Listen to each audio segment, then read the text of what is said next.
The Atacama Desert, one of the driest and most isolated places on Earth. It's the site of La Silla, the world's largest astronomical observatory with some of the best and biggest telescopes. It's also the home of EMMI, the Sky Explorer. La Silla belongs to ESO, the European Organization for Astronomy. Each year, more than 400 astronomers travel to La Silla to observe the universe. The Swedish ESO sub-millimeter telescope with a diameter of 15 meters is used to observe radio emission from complex molecules in space. The ESO 3.6-meter telescope has been in operation since 1976. Its big mirror collects a lot of light and it can observe very faint and distant objects. And here is the newest and most modern telescope on La Silla, the New Technology Telescope. The dome has a strange shape and it turns with the telescope. The New Technology Telescope, or NTT, is the technologically most advanced optical telescope in the world. The big mirror is computer-controlled, so that it always has the perfect shape.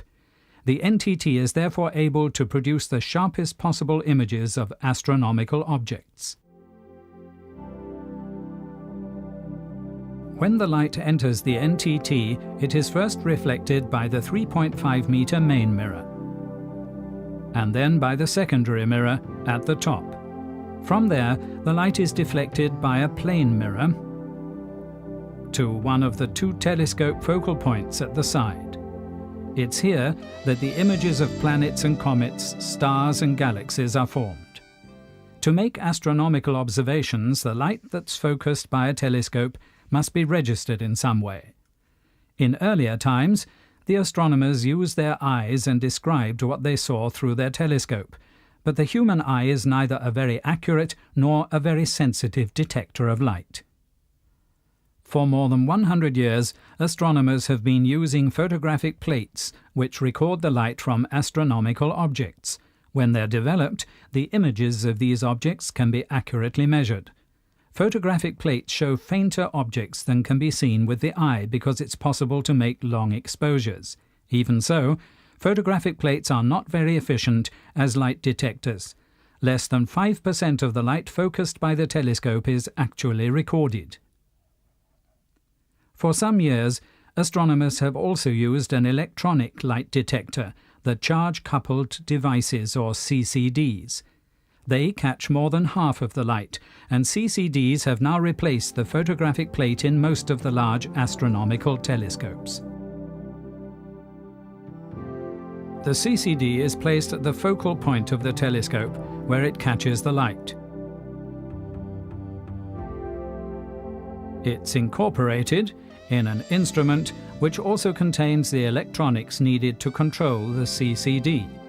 Some astronomical instruments are quite simple, for instance those that just function as a camera which takes pictures of the sky area at which the telescope is pointed. Others are much more complex and serve as photometers, spectrographs or polarimeters which enable analysis of the recorded light. Different types of observations call for different instruments. Exchanging them can be time-consuming and cause a lot of work, so it would be better if such changes were avoided. In 1984, when the ESO NTT was under construction, we were facing the problem of which instrument to build for the new telescope. We reviewed the instruments in operation at the time at ESO and in other observatories, and we tried to foresee which instrument would be needed for scientific observation in 10-15 years. At the end, we decided to build a sort of universal instrument capable of doing many different types of observation. This will save the time-consuming instrument change. It should be an instrument operating like a camera to take very sharp images, but also medium and high resolution spectra. It should be very light efficient to be able to observe the faintest objects. It didn't take us long to find a name for this instrument. We called it EMMI, the ESO multimode instrument. EMMI was to become a very advanced instrument. With previous astronomical instruments, astronomers mainly used mirrors to reflect the light. These are relatively easy to design since you have few optical surfaces to calculate. But if you want a multi-mode capability and wide fields and very sharp images, you have to use lenses. Then the design becomes more complicated, but that is not really a problem with modern computers. And also in the optical industry there has been a tremendous step forward. We could use glasses that were not available 10 years ago. And we could use optical and reflection coatings, which gave us less than 1% light loss per lens, much less actually than we would lose when using a mirror. But would it really be possible to build an instrument so universal that it would satisfy almost all of the astronomer's needs? That had to be investigated first. The computer-aided design studies began at the ESO headquarters in Garching. First, the engineers looked at the optical system of lenses, mirrors, prisms and gratings. How many elements would be needed? Was there enough space? How stable must the system be to ensure perfect observations with the NTT? The project team soon decided that EMMI must be a combination of two instruments in one housing. One half of EMMI is optimized for observations of violet and blue light. The other half records light with longer wavelengths in the yellow and red spectral regions. The astronomer can observe with both halves of EMMI at the same time. That represents a great gain in efficiency. The mechanical and optical parts were manufactured by firms in the ESO member countries. Everything was made to the highest precision. The parts were received at the ESO headquarters and put together in the laboratories by the engineers. EMMI has more than 100 optical mirrors, gratings and lenses. In all, the instrument consists of more than 100,000 individual parts, 3 times more than in a normal car.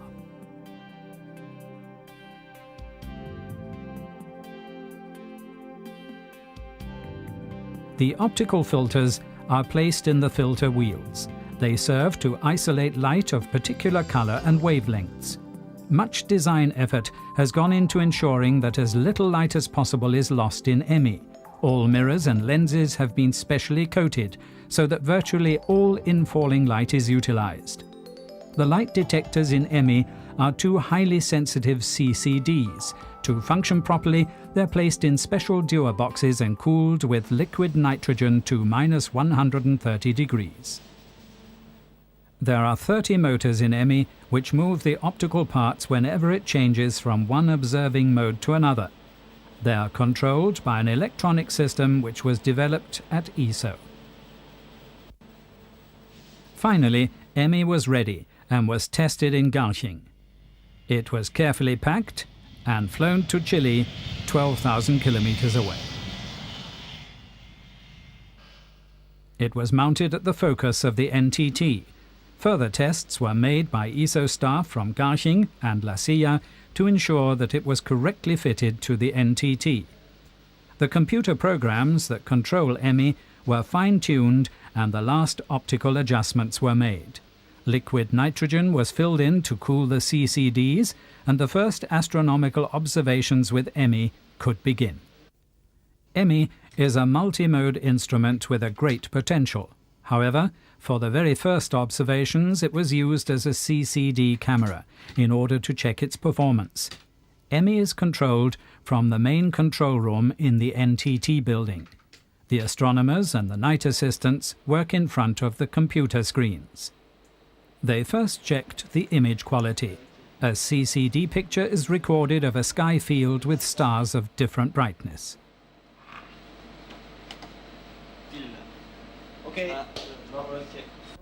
This is the recorded intensity profile of one of the stars. The profile indicates how sharp the EMMI images are.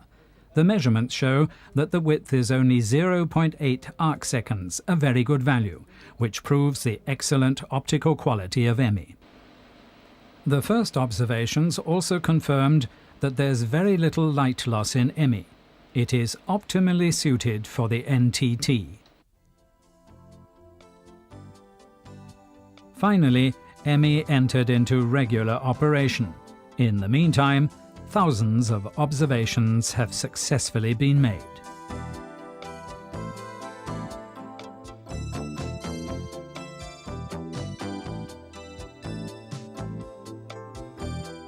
This false color picture is one of the most impressive observations carried out with EMMI. It shows the faintest and most distant galaxies ever observed with any optical telescope. It's a combination of many individual exposures, with a total of nearly 7 hours exposure time. It has been computer processed to show the individual galaxies better. This one has magnitude 29 and is more than 1,500 million times fainter than what can be seen with the naked eye. It is perhaps 15,000 million light-years away. The light has taken 15,000 million years to reach us. But EMMI can do more than take pictures. It's also a very efficient spectrograph. This EMMI Echelle spectrum of a faint quasar of magnitude 18 was obtained in only 90 minutes. The spectrum shows the amount of light emitted by the quasar at different wavelengths. The bright and dark areas are the imprints of certain chemical elements. This one tells us that there is hydrogen in the quasar. When the exact wavelength is measured, it's found that the quasar is moving away from us with a very high velocity, about 275,000 kilometers per second, almost the velocity of light. EMMI permits very efficient work. Here is a small sky field with quite a few galaxies. To observe the spectra of all of them simultaneously, the astronomer identifies the objects on the screen. The computer then measures the exact positions of all the galaxies. A punching device inside EMMI punches holes corresponding to these positions in a metal mask. The mask is automatically inserted into the focal plane of the NTT. The mask blocks all disturbing light, and only the light from the galaxies can pass through. In this way, the spectra of many faint galaxies can be effectively recorded at the same time. The astronomer can observe much faster and make much more efficient use of the precious telescope time. In a crowded region of the Milky Way, there's a strange star. Although it looks like all the other stars in the field on this photograph, it emits very strong radio and X-ray radiation. This close system of two stars that move around each other is known as SS433. This EMMI picture clearly shows for the first time a small gaseous nebula associated with SS433.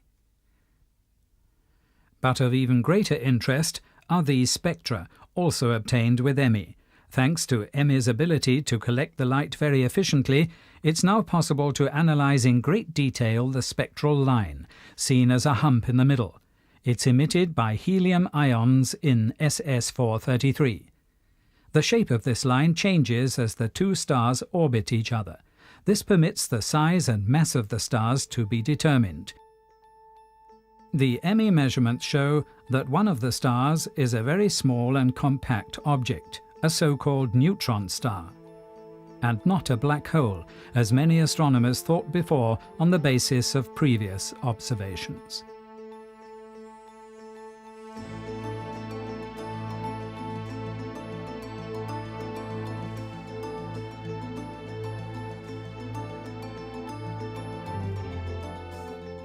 The NTT and EMMI, now in full operation at the observatory at La Silla, can be remotely controlled from Europe via a satellite link. This makes it possible to perform astronomical observations from a control room at the ESO headquarters in Garching, Germany. Astronomers come here to observe with the NTT and EMMI, and they receive the observational data via the satellite link.